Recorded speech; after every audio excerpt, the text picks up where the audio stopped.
Hello everyone. So in this particular video we are going to do one end-to-end Azure Data Factory project. In this particular video we are going to see how actually you can perform a SCD Type 1 operation in Azure Data Factory. SCD Type 1 is one of the most common scenario which we generally perform in a real time. Here also we are going to understand what is SCD Type 1, how actually it works. We also have a business requirement. We will try to understand the business requirement. We will think about the solutioning part and then we will move for the practical. So that is the agenda for this particular video. Before starting, if you are new in this particular channel, please do like, please do support so that the more videos like this I will try to post it. Now let us understand the business requirement. We have a data that is coming into the blob storage account from my external resources. So we have a blob storage. In this blob storage we have a container name is employee. In this container we are getting a data on a daily basis from my external resources. Now you can see this is the CSV file. We have ID, salary, location, this kind of the data we are getting continuously on a daily basis. Now what we have to do, we need to copy our data into the Azure SQL database. We have to copy this data, the CSV data, into the SQL database. So we also have a SQL table. In this SQL table we have to copy a data which is coming from a CSV file. Now it is not like a directly you are copying all the data into the SQL database, because as we are performing a SCD type 1 operation, so we have to keep few things in our mind. Now first let us understand how actually the SCD type 1 works, and then we'll come to this particular scenario. In the case of the SCD type 1, we don't keep any historical data, we only keep the latest record in the table. So that is how the SCD type 1 works. Let me give you example. Suppose we have a ID column, suppose we have a date of joining column, suppose I have the name column, and suppose I have a salary column. This is the data what I have. Suppose I am an employee, my ID is 1, I joined on 2022, my name was Manish, or my name is Manish, my salary was 5000 on 2022. On 2023, name will be the same, right? But my salary got updated to the 10,000. Now in this case, this particular record is a new record and this was the historical record, right? Suppose again on 2024, name and ID will be the same, but my salary got updated to the 20,000. Now in this case, this particular entry is my new record and this became the historical record. Now in this case, what is the latest record? Latest record is this, right? So in the case of the SCD type 1, we only keep the latest record. We don't keep the historical data into the table. So that is how the SCD type 1 works. Now in this case, we are performing a SCD type 1 operation, right? So we have to check the previous data in the SQL. If the data is already present, then we need to update that data. Now you can see here we have ID 1 is coming. Now whenever you are copying a data from a CSV to the SQL, right? And whenever you are performing SCD type 1, first you have to check that if the data which is already present, then we have to perform a update operation, because whatever the new record which is coming, that is coming into the CSV file. So you can see ID1 salary got updated to the 10,000, right? So means if the record is already present, then we have to perform a update operation so that only the latest record it will contain.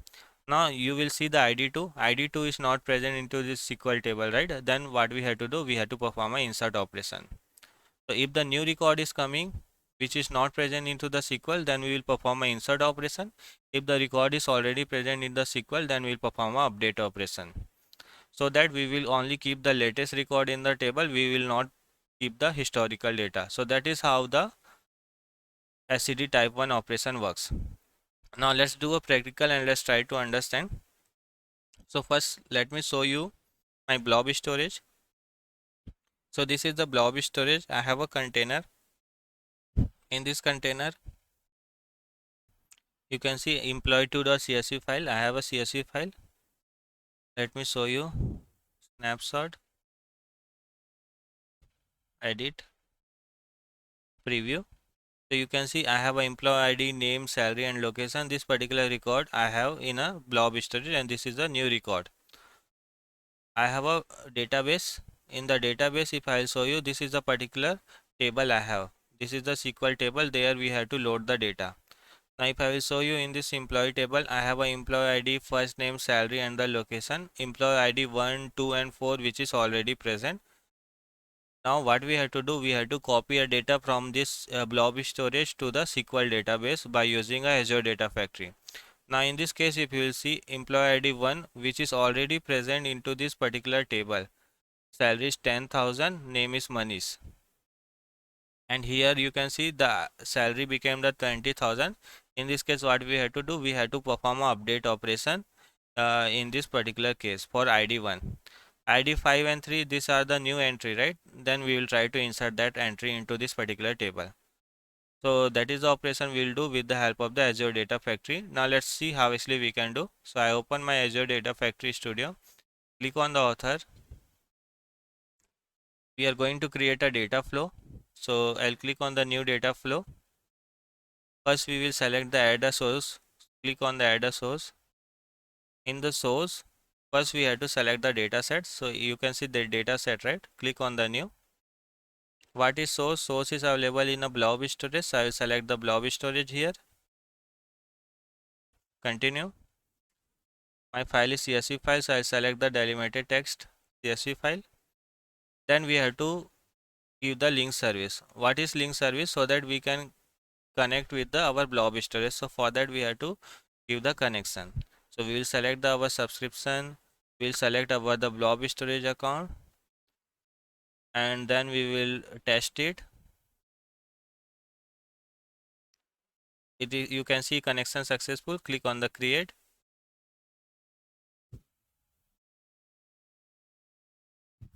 Now after that we have to give the file path. So I will directly give the file path.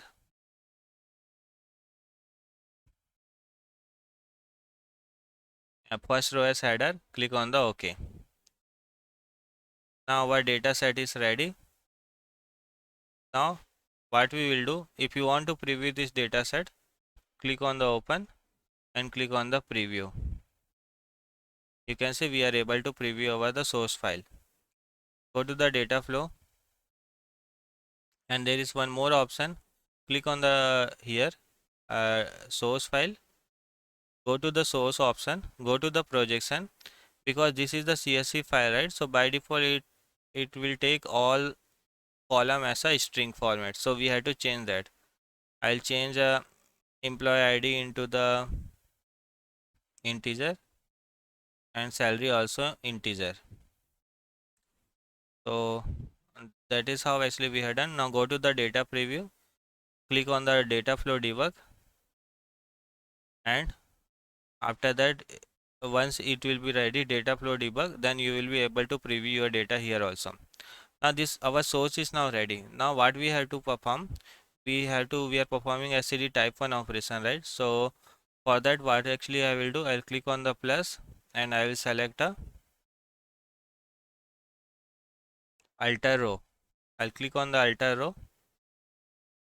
Now you can see output stream. So it is coming from this is the name is alter row 1.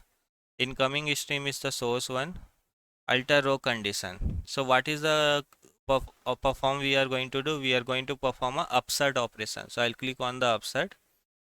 Based on what condition? So that condition we have to give. So open expression. In this condition we will directly write 1 equal to the 1.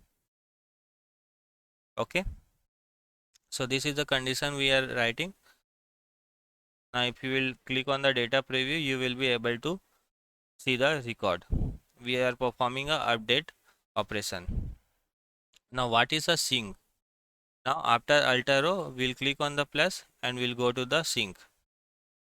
Click on the sync. Now in this sync, we have to create again a data set for our sync location. So our sync is the Azure SQL database. So I'll select the SQL database.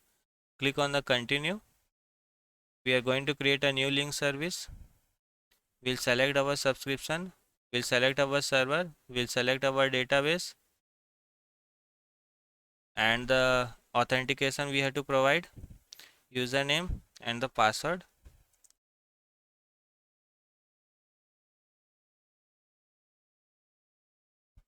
Click on the test connection and see whether it is successful or not. Click on the create.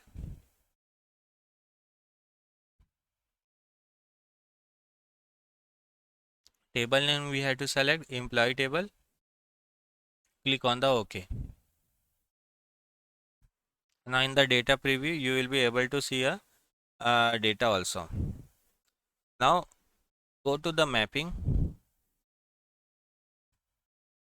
go to the setting, and here you can see we have option allow, insert, delete, upsert and update. What actually we are performing? We are performing a upsert, right? So I select the upsert, click on the allow upsert. What is the column? Based on which particular column we want to see? Based on the employee ID. Means if the employee ID is same, that is the, then only we have to perform a upsert operation. So that is the thing I have selected. And after that go into the mapping, go to the data preview, refresh it. Now you can see 20,000, 5,000 and the 10,000. Okay, go to the mapping. It is not mapped properly, so we'll select that. Employee ID to the employee ID mapping, first name to the name mapping, and the location into the location mapping. So that we have done. Now I'll go to the data preview, go to the mapping, go to the setting, click on the employee ID. So the name is employee ID, that's why it was coming error. Now coming to the data preview. Now if I will refresh, I should see the data. Now let's see whether how actually it is showing. You can see it is showing employee ID, first name, salary and the location. Now what we will do? Now you can see employee ID 1. Employee ID 1 which is already present. Now salary was 10,000 in a SQL database. Now you can see it got updated with the newest record. Now in a SQL we are also getting the 5 and 3 record, right? These are the new entries, so that entry is coming here. Means our from a data debug perspective we are good. Now what I will do, I'll click on the publish all, click on the publish. Once it will publish, what I will do, I'll click on the new pipeline, click on the new pipeline. We'll try to debug this data flow here. We'll click on the publish all once again. Everything looks good, right? Now after that we'll try to trigger it and we'll see whether it got updated into the SQL table or not. It is still publishing, so let's wait. So SCD type 1 where we don't keep a historical data, that actually you have to understand, and we only keep the latest record. You can see publish is completed. I'll click on that trigger, click on the trigger now, click on the OK.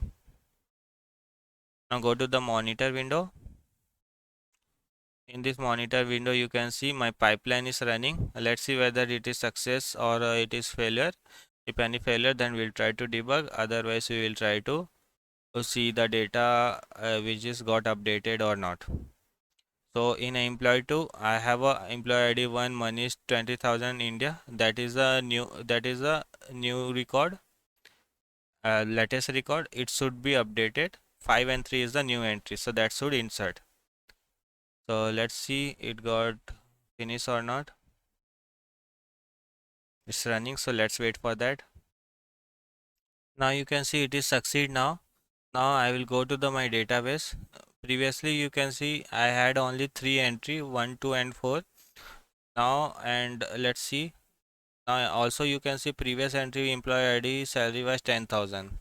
Now let me execute one more time. Now you can see we have a 5 entry and ID 1 also got updated salary to the 20,000. So means our pipeline is working fine whenever new entry will come, and this is how the SCD type 1 works. So I hope you got overall idea. Yeah, that's it in this video. Thanks for joining.